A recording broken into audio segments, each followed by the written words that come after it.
नमस्कार दोस्तों, मैं हूं पृथ्वी सिंह और आपके लिए लेकर आया हूं इस नए शो का एक नया एपिसोड। आज के इस एपिसोड में हम जानेंगे चीन के महान सैन्य विचारक और सेनापति सन त्सू के बारे में। दोस्तों, सन त्सू एक महान सैन्य विचारक और सेनापति थे। इनका जन्म प्राचीन चीन में 544 से लेकर 496 ईसा पूर्व के मध्य में माना जाता है। सन त्सू के बचपन का नाम सन वू था। सन वू को सन त्सू के नाम से जाना जाता है और इसी नाम से वे पूरे विश्व में प्रसिद्ध हैं, क्योंकि इनको आदर स्वरूप सन त्सू बुलाया जाता है, जिसका मतलब होता है मास्टर सन।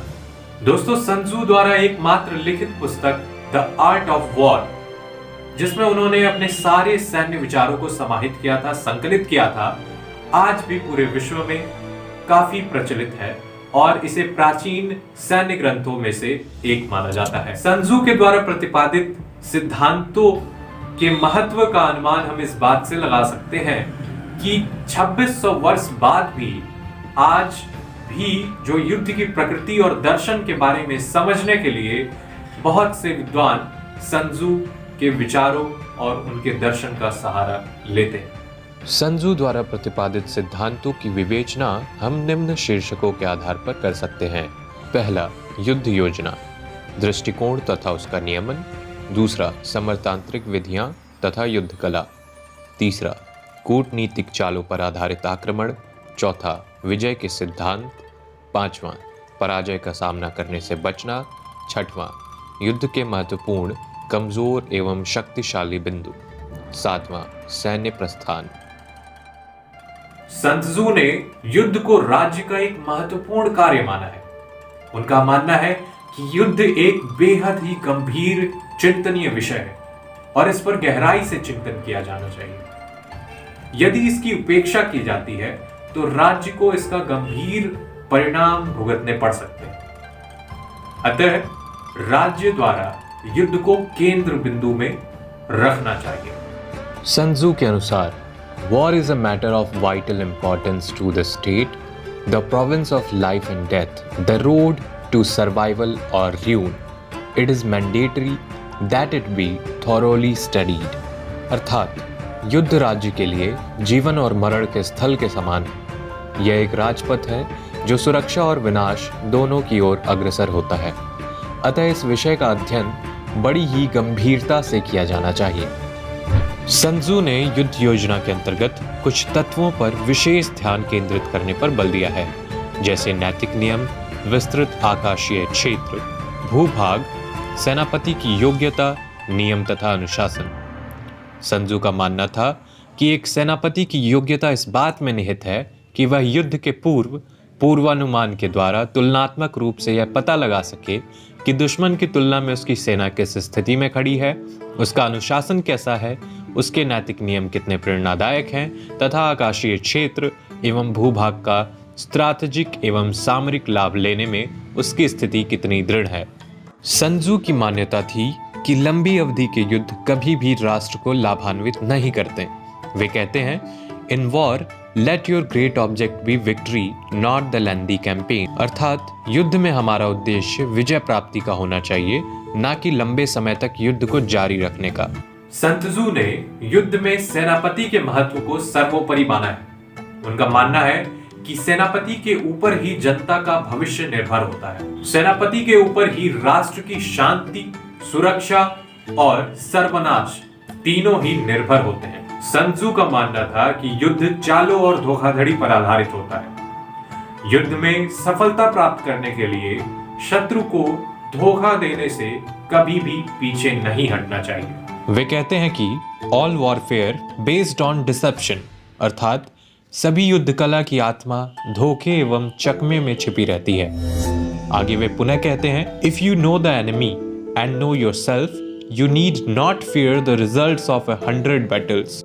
सन त्सू की मान्यता थी कि जहां तक हो सके शत्रु के कमजोर बिंदुओं का पता लगाकर उस पर आक्रमण करना चाहिए तथा ऐसी स्थिति में युद्ध करना उपयोगी नहीं होगा जब अपना मोर्चा शत्रु से दूर हो। ऐसी स्थिति में भी युद्ध करने से बचना चाहिए जब शत्रु की सैन्य शक्ति हमारे समकक्ष हो। घेरेबंदी के युद्ध से जहां तक हो सके कुशल सेनानायक को बचना चाहिए, क्योंकि इसमें असीमित संसाधनों तथा सैनिकों की आवश्यकता पड़ती है। अपने सैनिकों को हताहत होने से पहले ही यदि घेरेबंदी से किले पर अधिकार हो जाता है तो वह सर्वोत्तम है। इसे ही कूटनीतिक आक्रमण की संज्ञा दी जाती है।